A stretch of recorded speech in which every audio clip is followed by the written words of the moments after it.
Welcome friends, আমরা জানি বেশ কিছুদিন আগে কেন্দ্রের শিক্ষা মন্ত্রক দেশের প্রত্যেকটি রাজ্যের এডুকেশন ডিপার্টমেন্টকে চিঠি দিয়েছে যে তাদের 2011-র আগে পরে টেট কোয়ালিফাইড টিচার্সের সংখ্যা প্রাইমারি এবং আপার প্রাইমারি সেই তথ্য 16ই জানুয়ারি 2026-এর মধ্যে জমা দিতে হবে।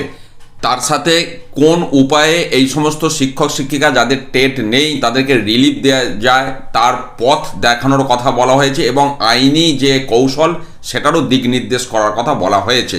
এবং তার পরপরই যে বিষয়টা আমরা দেখতে পাচ্ছি, উৎসশ্রী পোর্টালে কিন্তু টিচার্সদের যে তথ্য সেখানে টেট পাস না পাস নয় সেই তথ্য দেবার কিন্তু সুযোগ এসেছে এবং সেই আপডেট করার প্রক্রিয়া শুরু হয়েছে।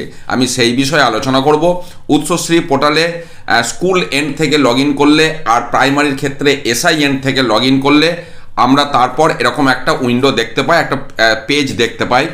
তো সেখানে যে মাস্টার ডিরেক্টরি ম্যানেজমেন্টের মধ্যে একটি অপশন আছে edit employee profile after finalisation.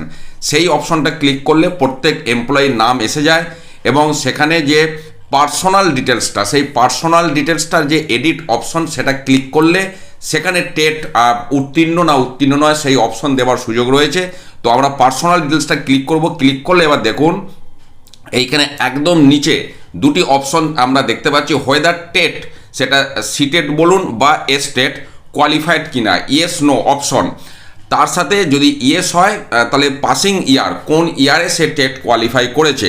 এখানে সিটেট কোয়ালিফাইড হলেও কিন্তু সেটাও ইয়েস দিতে হবে আর এস্টেট কোয়ালিফাইড হলেও কিন্তু ইয়েস দিতে হবে। দুটোই কিন্তু এখানে দেওয়ার সুযোগ রয়েছে। কাজে এই আপডেট আপনাদের সামনে আমি তুলে ধরলাম, যতটুকু আপডেট পেলাম। এবার রাজ্যের পক্ষ থেকে অন্য বিষয় কিছু যদি তথ্য পাঠানো হয় সেই তথ্য পেলে আমি অবশ্যই আপনাদের সাথে শেয়ার করব। ভালো থাকুন, সুস্থ থাকুন, ধন্যবাদ।